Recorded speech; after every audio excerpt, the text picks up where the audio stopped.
Graduation nga ngayon ni Janu, kaya naman ay umalis ang mga binan ko at naiwanan nga kami ni Ivan dito sa bahay. At sa video na ito, ikukwento ko nga sa inyo ang mga kaganapan sa araw na ito.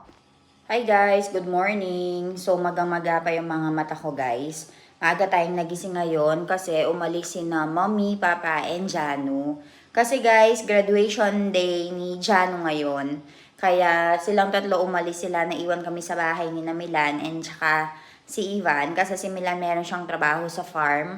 Meron kami mga workers sa farm ngayon. So, siya yung titingin sa kanila. Actually guys, pinapasama nga din ako ng binan ko at isama ko nga daw si Ivan para makita ko nga daw kung paano ba yung graduation dito sa India. Sobrang init kasi ngayon dito sa India, kaya naman ang sabi ko ay sila na nga lang tatlo at kami na nga lang ni Ivan ay magsistay dito sa bahay at babantayan ko na nga lang siya. Good morning! So, nakagising na yung anak ko, guys, and haligo na siya. Where are we going? We're going to the temple.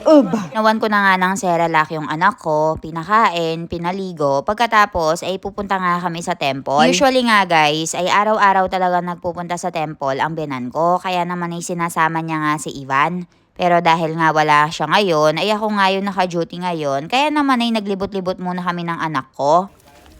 Ayan guys, nakarating na kami dito sa may temple.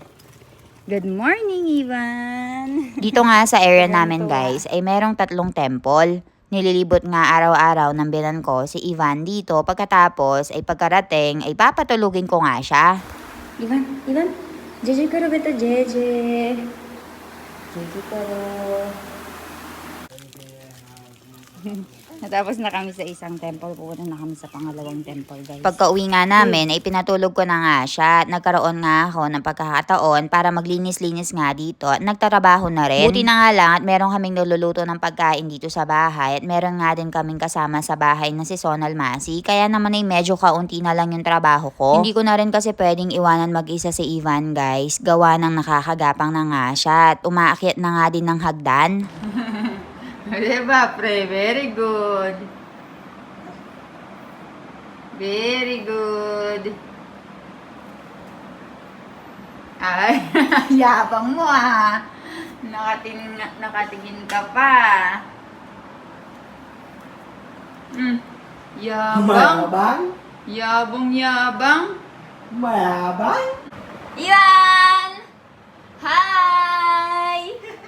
Hi! Diba guys, ilang taon nga yung mga anak nyo mula nga nung mag-start silang gumapang, tumayo at maglakad.